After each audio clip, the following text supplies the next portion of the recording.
السلام عليكم ورحمة الله وبركاته. معاكم سمسمة لتعليم الكروشيه. احنا النهاردة هنعمل مع بعض البلوزة ديت. هي عبارة عن مربعات وبنشبكها في بعض. عندنا فتحة الستر ديت بنخلي المربعات مفتوحة، ما بنشبكهاش في بعض، تقريبا في حدود 3 مربعات. تمام. عندنا من الجنب احنا فاتحين الجناب كده برضو ما شبكناش المربعات في بعض. تمام. البلوزة ديت انا عاملاها من الباط للباط 42 45 سنتي، والطول عاملاه 70. طبعا انت العرض بتعمليه حسب بتعملي المربع، عدد المربعات حسب العرض اللي انت عايزاه، او محيط الوسط او محيط الصدر. تمام. احنا دلوقتي هنبتدي مع بعض نعرف ازاي نعمل المربع وخطوات المربع وازاي نشبك. بس قبل ما نبتدي مع بعض ما تنسيش تشتركي في القناة لو أول مرة تشوفيني، وتفعلي زر الجرس عشان يوصلك كل جديد. وطبعا منتظرة تعليقاتكم اللي بتعجبني جدا، وارد عليها طبعا. ومنتظرة الإعجاب على الفيديو ومنشره طبعا لأصحابكم. نقول بسم الله ونبدأ. هنقول بسم الله ونبتدي.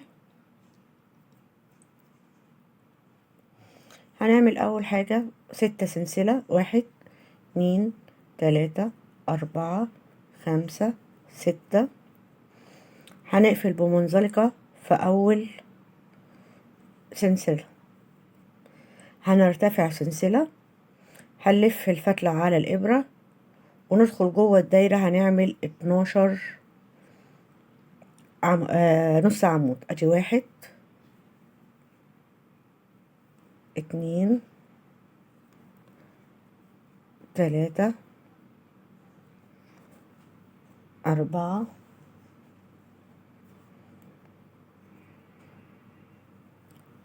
5 6 7 8 9 10 11 12. هنقفل بالمنزلقة في أول نص عمود. تمام كده. هنرتفع 5 سلسلة. ادي 1 2 3 4 5. ال5 سلسلة عبارة أول 3 سلسلة هيبقوا عمود، 2 سلسلة. تمام. وهنشتغل في كل نص عمود عمود. يبقى احنا عندنا 12 نص عمود، هنشتغل في كل نص عمود هنشتغل فيه عمود سلسلتين، عمود سلسلتين. في النص العمود اللي وراها عمود سلسلتين، في نص العمود اللي وراها عمود سلسلتين. تمام كده. هكمل السطر وارجع لكم تاني. خلصت السطر، اخر حاجة عملتها سلسلتين. هنيجي نقفل بمنزلقة في تالت سلسلة من ال5 سلسلة الاولانيين اللي احنا عملناهم. تمام. يبقى ده بالنسبة لنا تاني سطر. في كل نص عمود عملنا عمود سلسلتين. تمام. يبقى احنا معانا كده لو عديناهم هيبقى 12 عمود و24 سلسلة. ما بين العمود والعمود 2 سلسلة. تمام. هندخل بالإبرة بتاعتنا في فراغ ال2 سلسلة نعمل منزلقة. انتبهوا بس معايا للنقطة ديت عشان المقاس اللي انتوا عايزين تعملوه. انا هرتفع 3 سلسلة. انا في كل 2 سلسلة هعمل غرزة العنقود عبارة عن 3 عواميد بلفتين. تمام. ادي كده تاني عمود، لفتين على الإبرة، نشتغل العمود التالت. هيتفضل معانا 3 فتلات هناخدهم مع بعض مرة واحدة. طيب النقطة اللي أنا عايزة أكلمكم فيها بقى هي البلوزة. أصل البلوزة عفوا معمولة ب4 مربعات. تمام. انت ممكن ما تعملهاش 4 مربعات. انت لو عملتيها بالمقاس اللي انا بعمله ده ممكن يبقى 6، ممكن يبقى 8. تمام. طب لو انت عايزاها زي صورة البلوزة، صورة طبق الأصل، احنا بنعمل ايه بقى؟ باقي العمود هنا بدل ما اعمله بلفتين باجي اعمله ب3 لفات او 4 لفات. تمام. بس انا المقاس اللي انا بعمله دلوقتي انا عايزاها بلفتين بس. هنشتغل بعد كده 4 سلسلة، هنلف على الابرة لفتين، ونيجي نشتغل في الفراغ اللي وراه غرزة العنقود عبارة عن 3 عمود، والعمود بلفتين. تمام. 2 سلسلة، هنشتغل برضو غرزة العنقود والعمود بلفتين.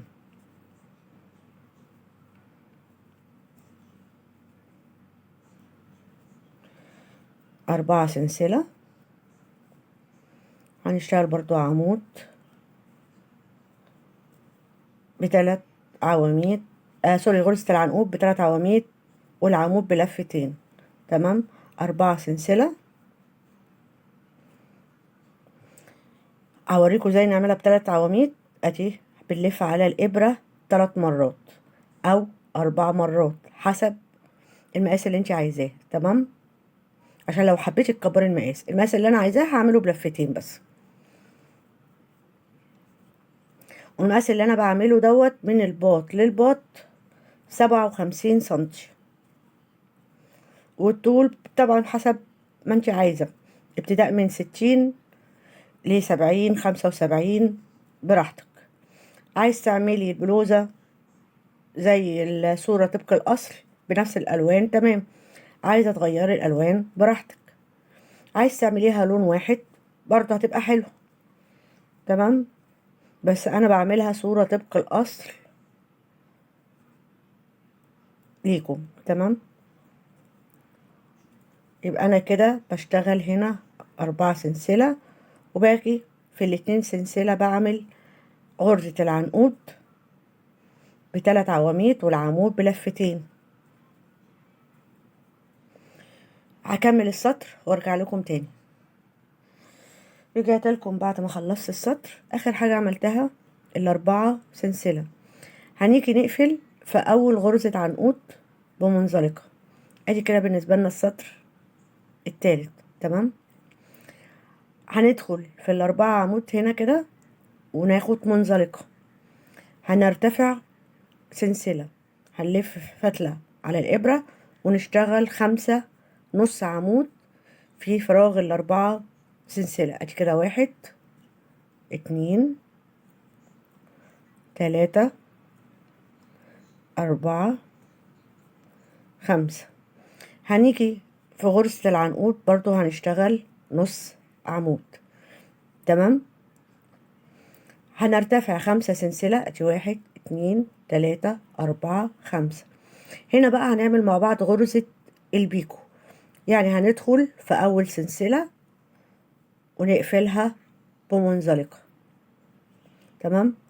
هنرجع تاني نشتغل في ال4 سلسلة 5 نص عمود. ادي 1 2 3 4 5. هنيجي في غرزة العنقود برضو نشتغل نص عمود، هنرتفع 5 سلسلة. 1 2 3 4 5. وهنيجي في أول سلسلة ندخل الإبرة ونعمل منزلقة. هنرجع تاني نشتغل في فراغ ال4 سلسلة 5 نص عمود. ادي 1 2 3 4 5. وهنيجي في غرزة العنقود نعمل نص عمود، نرتفع 5 سلسلة، هنعمل منزلقة في أول سلسلة من ال5 ونرجع نعيد تاني 5 نص عمود،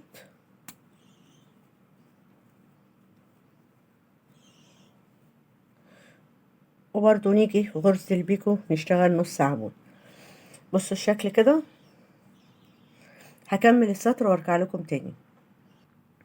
رجعت لكم بعد ما خلصت السطر، واخر حاجة عملتها غرزة البيكو، وهنيجي في اول نص عمود نقفل بمنزلقة ونشتغل في النص العمود اللي وراه منزلقة، وفي العمود التالت منزلقة لحد ما نوصل للعمود التالت. تمام.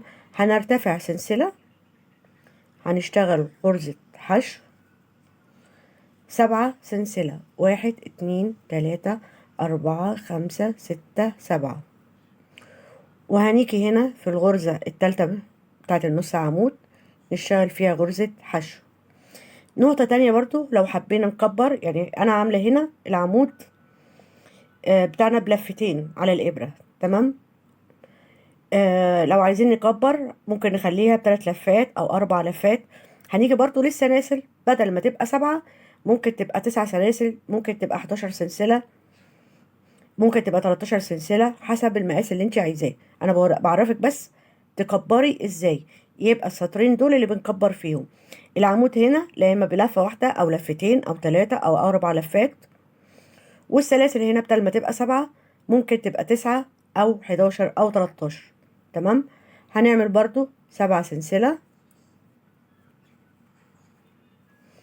وهنيجي في تالت نص عمود هنا نشتغل حشو 7 سلسلة، وهنيجي برضو في العمود نص عمود اللي هنا نشتغل حشو. تمام. وده كان اخر سطر في المربع. طب هنشبك ازاي بقى؟ احنا بدل ما نعمل 7 سلسلة هنشتغل 3 سلسلة. تمام. انا مجهزه لكم واحدة اهي كاملة وعاملة فيها ال7 سلسلة، وده كان اخر سطر. تمام. احنا بنشبك 4 مرات، يعني هنيجي عند فراغ ال7 سلسلة هندخل كده ونشتغل غرزة حشو. هنشتغل 3 سلسلة ونكمل في اللي احنا ماسكينها، نعد لتالت نص عمود ونشتغل فيها حشو 3 سلسلة. هنيجي في ال7 سلسلة اللي بعديها نشتغل حشو 3 سلسلة. هنيجي في الوحدة اللي احنا بنشتغل فيها في تالت نص عمود نشتغل حشو، برضو هنرجع نشتغل 3 سلسلة، ونيجي في فراغ ال7 سلسلة نشتغل حشو 3 سلسلة. هنيجي هنا في تالت نص عمود نشتغل غرزة حشو 3 سلسلة. هنيجي هنا في فراغ ال7 سلسلة نشتغل غرزة حشو 3 سلسلة. وهنيجي في تالت نص عمود نشتغل غرزة حشو. بصوا التشبيك كده، لو عديناهم ادي 1 2 3 4. تمام. دي طريقة التشبيك. هنعمل واحدة من هنا، هنيجي لما نشبك اللي تحتيها بناخد ادي كده 1 نفس اللي احنا مشبكين فيها، 2 3 4. تمام. هنيجي برضو اللي هنشبكها هنا في نفس اللي احنا شبكنا فيها هنا، هنشتغل ادي 1 ادي كده 2 ادي كده 3 ادي كده 4. ودي كانت طريقة التشبيك. هخلص البلوزة وارجع لكم تاني. احنا كده عرفنا ازاي نعمل المربع وازاي نشبك. تمام. وكنت شرحت لكم في اول الفيديو الفتحة بتاعة الصدر عبارة عن 3 مربعات، وفي من الجناب فتحة ممكن تبقى مربعين او 3 مربعات او مربعات حسب الطول اللي انت هتعمليه. تمام. انا هنا خلصت البلوزة بتاعتي. تمام. انا عملتها المقاس اللي انا عايزاه. من هنا 3 مربعات، وادي فتحة الستر 3 مربعات مفتوحين، وفي الظهر مربع واحد بس اللي مفتوح. تمام. مش هنشبكهم في بعض. وجيت داير اشتغلت باللون التركواز، وجيت هنا برضو اشتغلت داير في الكم بغرزة الحشو او نص عمود. وفي اخر البلوزة من تحت برضو اشتغلت داير بغرزة نص عمود او حشو. تمام. انا اوريكم نشتغل فيها ازاي. في الكم اهو انا ما عملتهوش عشان نعمله سوا. كم من ناحيتي هنا اهو. هنيجي ندخل الابرة بتاعتنا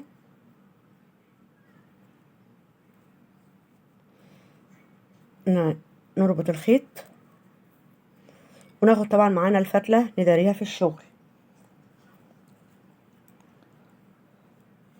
تمام. هنيجي هنا كده نرتفع سلسلة ونشتغل نص عمود. هنيجي في فراغ السبع عمود هنا، السبع سلسلة سوري، نشتغل 7 نص عمود. ادي 1 2 3 4 5 6 7. برضه هنمسك الفتلة اللي فاضلة معانا، هنيجي نشتغل في الحشو هنا نص عمود.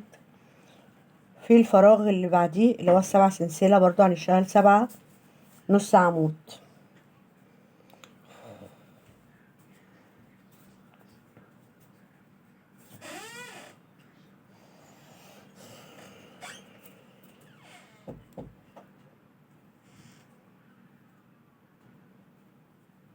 هنيجي برضه في الحشو هنا نشتغل نص عمود. فراغ السبع سلسلة برضه نشتغل فيهم 7 نص عمود.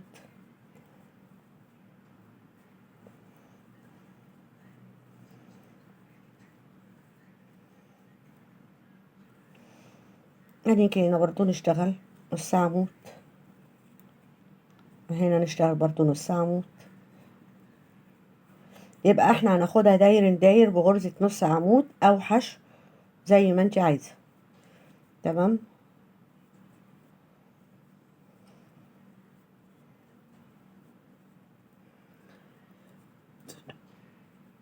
بصوا الشكل احسن ما يبقى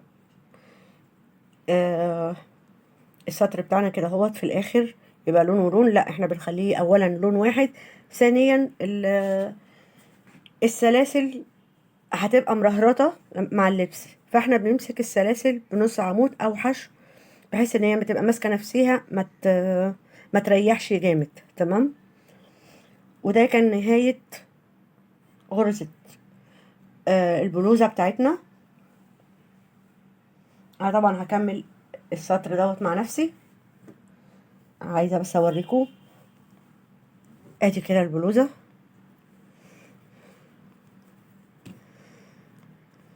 وادي ديت فتحة الصدر، وقلنا الظهر احنا فاتحين مربع واحد وقدام فاتحين 3 زي ما انت حابة. عايزة تخليهم 3 مربعات مفتوحين زي اللي في الصورة، تمام. عايزة تخليهم مربعين بس، تمام. هتيجي هنا عند دوت وهتبقي ايه بتشبكي زي ما بتشبكي. عايزاها تبقى مقفولة، تمام. كل واحد طبعا وذوقه. اتمنى يكون الفيديو عجبكم والبلوزة تكون عجبتكم وشرحي يكون مبسط بالنسبة لكم وفهمتوني. قبل ما اقفل الفيديو، لو اول مرة تشوفي قناتي ما تنسيش تشتركي في القناة وتفعلي زر الجرس عشان يوصلك كل جديد، ومنتظرة تعليقاتكم. وانتظروني في فيديو جديد وبلوزة جديدة. انا الموسم ده شغال معايا بلوزات فاي بلوزة انا هعملها هتلاقوني عملت لكم بيها فيديو ان شاء الله، بس ادعولي يبقى في وقت الحق اعمل لكم فيديو فيها. كانت معاكم سمسمة لتعليم الكروشيه، انتظروني في الفيديو القادم.